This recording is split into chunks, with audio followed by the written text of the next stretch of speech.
Who herself is transgender, and Ben Shapiro, senior editor, Breitbart News, author of Bullies. Ben, did she deserve this award? For what? For courageously coming forward, for having been an athlete of great prowess, and now fighting a new battle. What exactly is the battle? I mean, self-definition is what you do, and my baby's doing it at 18 months old. I wasn't aware that you get a medal for it.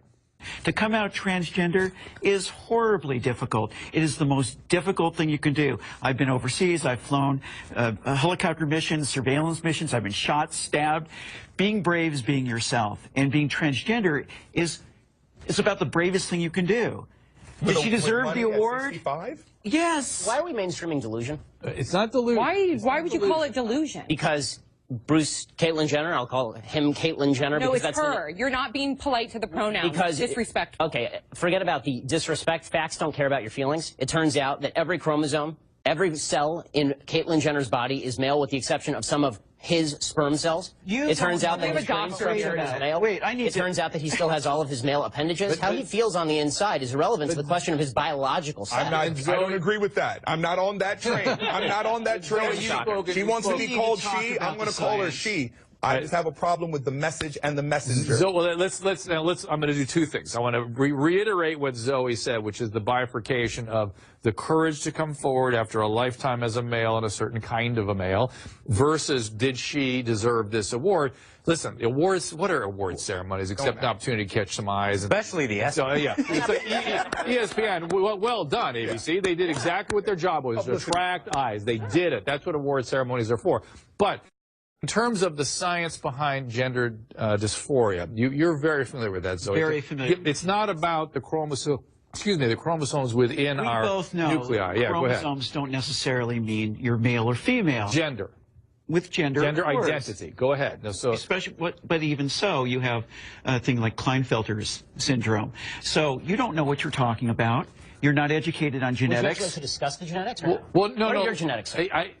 So I'd stay away from the genetics and back to the brain scans. You cut that out now, or you'll go home in an ambulance. Yeah, that seems mildly inappropriate for a political discussion. No, I know. Well, but wait, to be fair, but to be fair, you're actually being rude. And that's not fair. I'm sorry, it's not rude to say that someone who's biologically a male is a male. Someone who's biologically male is a male. But Mr. Shapiro, you knew very well that saying that to Zoe would be egregiously insulting. It's not a matter of insulting or inflammatory. It is. No, well, you're a male. Sir, you're right. On paper, what is a fact is a fact, and I can't deny that. But you knew that going in, that saying that to Zoe would be aggressively insulting. It's not a matter of aggressively insulting. It is. The entire discussion is whether we are embracing mental illness and delusion as a society. That's the entire discussion. No. Ben Shapiro is editor-at-large at Breitbart.com and the author of Bullies, How the Left's Culture of Fear and Intimidation Silences Americans. So why am I off the rails, Mr. Shapiro? Honestly, Piers, you've kind of been a bully on this issue, because what you do, and I've seen it repeatedly on your show, I watch your show, and I've seen it repeatedly, what you tend to do is you tend to demonize people who differ from you politically by standing on the graves of the children of Sandy Hook, saying they don't seem to care enough about the dead kids. If they cared more about the dead kids, they would agree with you on policy. I think we can have a rational political conversation about balancing rights and risks and rewards of all of these different policies, but I don't think that what we need to do is demonize people on the other side as being unfeeling about what happened in Sandy Hook. How dare you accuse me of standing on the graves of the children that died there? How dare you? I've seen you do it repeatedly, Piers. Like I say, how dare you?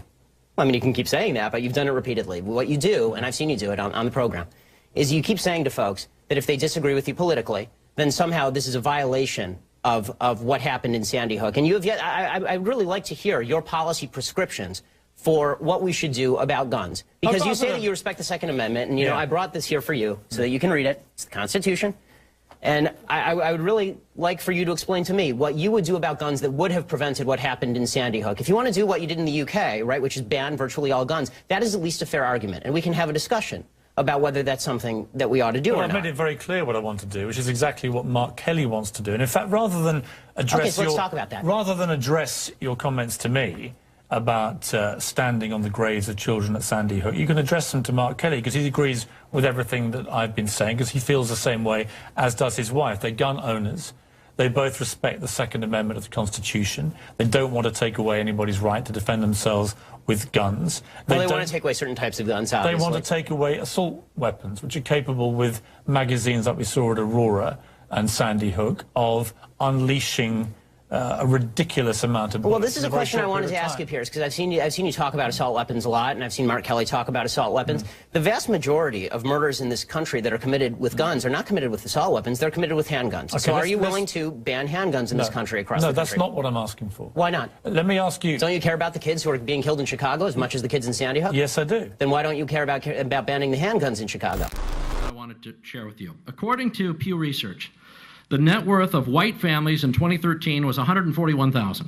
For black families, it was $11,000, even less than the $19,000 it was in 2007. According to economist Edward Wolf of the University of New York, excluding vehicles and other durables, the median black family worth is just $1,700, while 40% of black families have zero or negative wealth. White family worth, in terms of financial worth, is 69 times more than that of black families. Given this disparity, how can you argue that racism is not a driving factor in income inequality? Because it has nothing to do with race and everything to do with culture. And when you have a culture that doesn't... You know what? Explain to me. You explain to me why black kids aren't graduating high school. Explain that one to me. Explain to me why black kids are shooting each other in rates significantly higher than whites are shooting each other. Explain to me why 13% of the population is responsible for 50% of the murder. Explain to me why the number of black kids in prison, not for innocent reasons, not for walking down the street and getting pulled into a prison, is so high. Explain, if it has nothing to do with culture, explain to me why the single motherhood rate in the black community jumped from 20% to 70% in the same course of time that the civil rights movement has made such tremendous strides. Is America more racist now than it was in 1960? And if it is, please explain to me how that happened.